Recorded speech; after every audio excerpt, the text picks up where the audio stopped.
SpongeBob SquarePants Battle for Bikini Bottom is not only one of the best licensed video games ever made, it's also just one of the best 3D platformers ever made. It had most of the cast from the TV show, had truly creative enemies and bosses, and an incredible 3D world to explore and play on. And whether you were playing the PS2, GameCube, or Xbox, you got a truly amazing 3D platformer. However, that's not the version we're going to be looking at today. Instead, we're looking at one of the lesser talked about ports of Battle for Bikini Bottom, that version being the version on the amazing and fan-favorite handheld, the Gameboy Advance. So, sit back and enjoy, as today we go over SpongeBob SquarePants Battle for Bikini Bottom on the Gameboy Advance. Let's just begin. BFBB on the GBA was released at the same time as its home console versions, on October 29, 2003 in North America and November 28, 2003 in Europe. Where the home console versions were developed by Heavy Iron Studios, the GBA version was developed by a company who at the time were known as Vicarious Visions. They have since rebranded.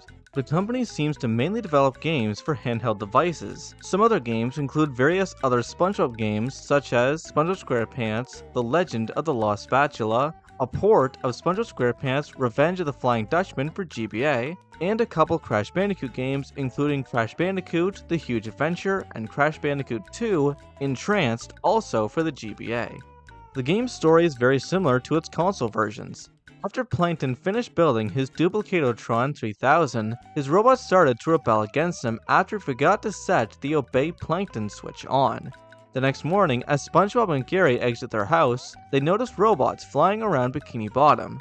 After arriving at the Krusty Krab, SpongeBob meets with Patrick, Squidward, and Sandy, the latter stating that the town is infested with the robots. Mr. Krabs then arrives and explains to SpongeBob that the robots are scaring off his customers, and are stealing Krabby Patties. Suspecting Plankton is behind this, Mr. Krabs orders SpongeBob to get to the chum bucket and stop him before he ruins his business.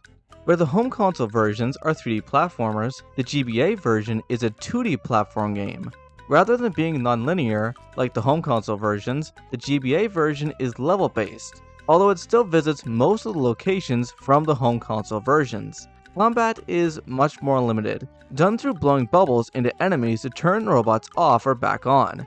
Robots cannot be permanently destroyed, as replacements will appear through a portal in their starting positions, so enemies are used to solve platforming challenges. SpongeBob can also ride a seahorse named Mystery on certain levels, and like other GBA games of its era, it uses a password system rather than saves.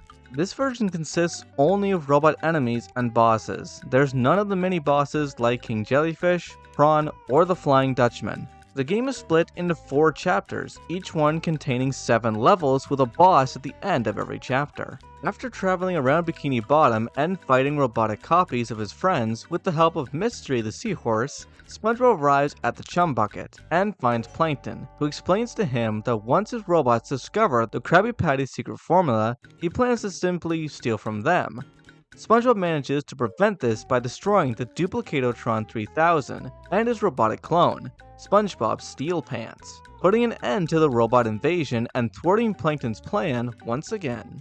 The Game Boy Advance version of Battle for Bikini Bottom sold pretty well, selling an estimated 710,000 copies. The GBA version also did pretty well in reviews, with Game Rankings giving it a 67% out of 100, and Edge magazine also ranked the game at number 34 on its list of the century's top 50 handheld games. It's obviously not the best SpongeBob game ever, but when researching this video, I did find many people talking about how much they love this version of the game. So for all I know, it is a lot of fun, and I would honestly like to play it someday. It can be beaten in under 3 hours, so if you got the time and a Game Boy Advance or DS lying around, maybe give it a try. Have you ever played this port of Battle for Bikini Bottom? Let me know in the comments. I'd honestly love to know and hear your thoughts about it. That's all for today. If you enjoyed the video, please consider giving it a like and leave a comment. Also, if you haven't already, please consider subscribing to the channel so you never miss out on future videos. Oh, and if you'd like to support the making of future videos, you can join the channel memberships, or for one-time donations, you can check out my Ko-fi page, link in the description. Thanks for watching, and I'll see you next time. Bye!